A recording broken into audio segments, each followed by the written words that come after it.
Bulletin की शुरुआत बड़ी खबर के साथ करेंगे। इस वक्त की जो बड़ी खबर है वो आपको बता दें।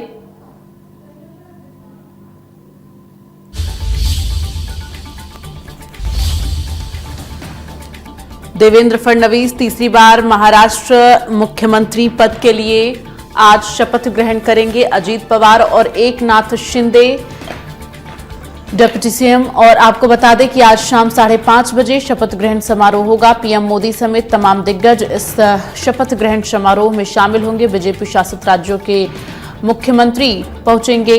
अजीत पवार और एकनाथ शिंदे उप मुख्यमंत्री।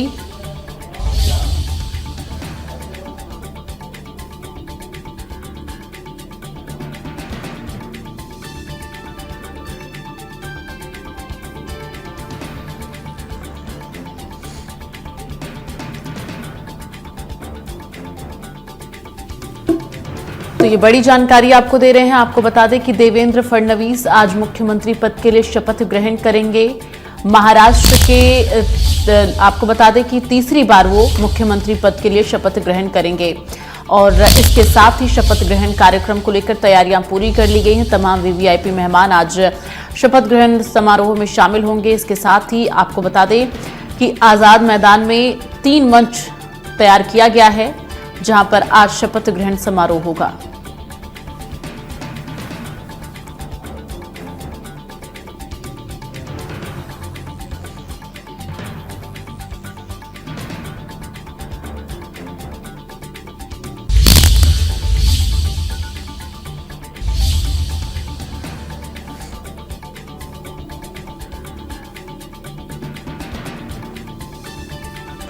और ज्यादा जानकारी के लिए रुख करेंगे। अरविंद हमारे साथ वरिष्ठ पत्रकार फोन लाइन पर जुड़ गए हैं।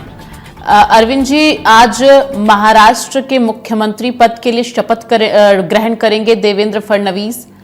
और इससे पहले भी वो 2 बार मुख्यमंत्री रह चुके हैं। तीसरी बार मुख्यमंत्री पद के लिए शपथ ग्रहण करेंगे। काफी बैठकों के बाद और तमाम विचार मंथन के बाद देवेंद्र फडणवीस को विधायक दल का नेता चुना गया। क्या कुछ आप अब आगे महाराष्ट्र की राजनीति को लेकर देखते हैं? जी बिल्कुल, देखिए महाराष्ट्र की राजनीति में जब से चुनाव परिणाम आए उसके बाद कई बैठकों का जो दौर है वो वहां पर चला और उसके बाद में देवेंद्र फडणवीस के नाम पर सहमति बनी। हालांकि पहले से ये लग रहा था कि देवेंद्र फडणवीस जो है वो ही मुख्यमंत्री बनेंगे, लेकिन जिस तरह से एकनाथ शिंदे जो है उनका लगातार जो अपडेट चल रहा था कि एकनाथ शिंदे कई बार अपने पैतृक गांव भी चले गए, उसके बाद वापस भी आए, कई घटनाक्रम जो चले कि नाराजगी जो उन्होंने जाहिर की, तो उसके बाद में कहीं न कहीं लग रहा था कुछ परिवर्तन होगा। लेकिन क्योंकि देवेंद्र फडणवीस जो है वो बीजेपी के वरिष्ठ नेता है और जब पिछली बार उनको मुख्यमंत्री बनाया गया तो भी उन्होंने सहर्ष उसको स्वीकार किया कि एक मुख्यमंत्री को जब अगले कार्यकाल में जब उप मुख्यमंत्री बनाया जाता है तो उसको सहर्ष स्वीकार करना एक बड़ी चुनौती जो है वो हर व्यक्ति के लिए होती है। लेकिन देवेंद्र फडणवीस उन नेताओं में थे जिन्होंने आलाकमान जो है उसकी बात मानी और जो नेतृत्व था उस केंद्रीय नेतृत्व की मंशा जो थी कि महाराष्ट्र में दोबारा से हमें सत्ता में आना है तो देवेंद्र फडणवीस को मुख्यमंत्री बनाना होगा उस दौरान। तो उन तमाम चीजों को समझते हुए एक प्रमोशन की जगह डिमोशन का जो पद था वो उन्होंने लिया और उस पद पर बखूबी उन्होंने काम किया। और आज जो देवेंद्र फडणवीस है वो तीसरी बार मुख्यमंत्री पद की शपथ जो है वो लेने जा रहे हैं।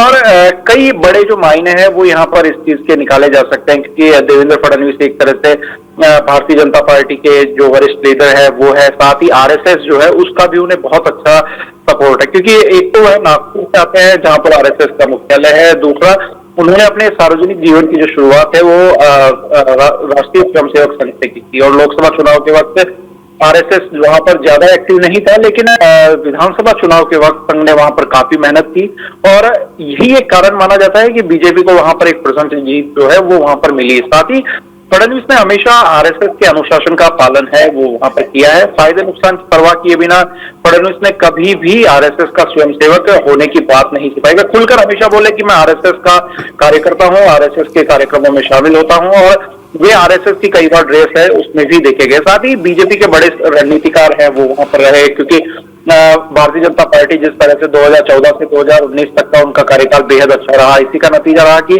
2019 में बीजेपी शिवसेना गठबंधन जो है वो उसको वहां पर जीत मिली और 2024 में पार्टी है जो के पक्ष में जो प्रचार जो मैंडेट है वो अब उन्हें मिला है और वे महायुति के स्टार प्रचारक भी थे और सीट बंटवारे से लेकर उम्मीदवारों के सिलेक्शन तक फडणवीस ने बहुत अच्छा जो काम है वो वहां पर किया और सहयोगी पार्टियों के साथ तालमेल बैठाने का जो काम है वो भी फडणवीस का माना जाता है। साथ ही देवेंद्र फडणवीस को मुख्यमंत्री बनाने का एक और बड़ा कारण देखिए यह भी है क्योंकि विरोधी पार्टियों को उन्होंने कमजोर किया है। सत्ता से जब बाहर रहे तो फडणवीस ने 2019 के बाद ठाकरे को सरकार में चैन से नहीं रहने दिया गया। ये अगर ये कहा जाए तो ये बिल्कुल भी गलत नहीं होगा क्योंकि ये भी माना जाता है कि शिवसेना और एनसीपी में बगावत की स्क्रिप्ट जो है वो खुद फडणवीस ने ही लिखी थी। उन्हीं की कोशिश से बीजेपी ने महाराष्ट्र में अपनी सभी जो विरोधी पार्टियां थी उनको कमजोर किया और उसी की एक बदौलत है कि कभी छोटे भाई की भूमिका में रहने वाली जो बीजेपी है वो महाराष्ट्र की आज सबसे जो बड़ी। और अरविंद जी देखिए एक तस्वीर यहाँ और बदलती हुई नजर आ रही है क्योंकि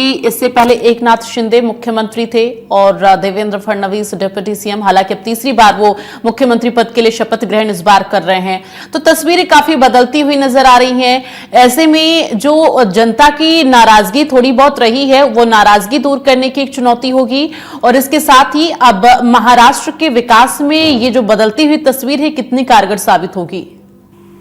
जी बिल्कुल देखिए ये वही तस्वीर जो है 2019 से जो 19 से 24 का जो कार्यकाल सरकार का चला उस दौरान एक मुख्यमंत्री वो मुख्यमंत्री और अब उप मुख्यमंत्री मुख्यमंत्री होंगे और मुख्यमंत्री उप मुख्यमंत्री होंगे। एक अलग जो तस्वीर है वही तस्वीर है किरदार सेम है लेकिन उनके जो पद है वो वहां पर अलग अलग हो जाएंगे और अब बड़ी जिम्मेदारी है फडणवीस पर होगी कि इस तरह जो पिछले 5 साल में यदि कुछ वादे थे जो वादे वहां पर पूरे नहीं हुए उन वादों को पूरा करने का जो समय है वो यहाँ पर होगा। एक बड़ा टास्क है वो यहाँ पर होगा कि किस तरह से पूरी पार्टी को एक होकर के लेकर के साथ में चलना है। एकनाथ शिंदे है क्योंकि एकनाथ शिंदे अब जिस तरह से जो उनकी भूमिका रहेगी क्या क्या उनको विभाग दिए जाएंगे उनके जो समर्थक विधायक है उनको किस तरह से मंत्री पद जो है वो वहां पर दिए जाएंगे इसका फैसला आने वाले कुछ दिन होगा।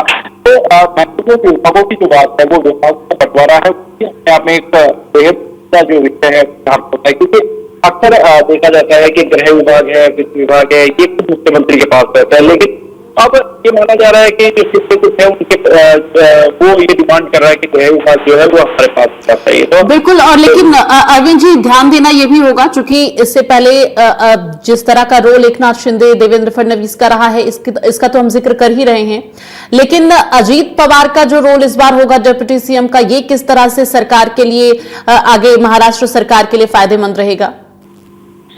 जी बिल्कुल देखिए अजीत पवार की यदि बात की जाती है तो काफी लंबे समय से महाराष्ट्र की पॉलिटिक्स है वो अजीत पवार के आसपास हुई नजर आई है। तो ऐसे में अजीत पवार का जो रोल है वो भी यहाँ पर बेहद महत्वपूर्ण होगा। मंत्रालयों को पटता होगा उसमें भी उनकी अहम भूमिका जो है वो यहाँ पर रहेगी और पीएम के साथ जब 2 डिप्टी सीएम जब शपथ देंगे अजीत पवार को शामिल है तो ऐसे में पवार को लेकर के भी किस तरह से पार्टी पाती है ये एक अपने आप में बड़ी बात थी।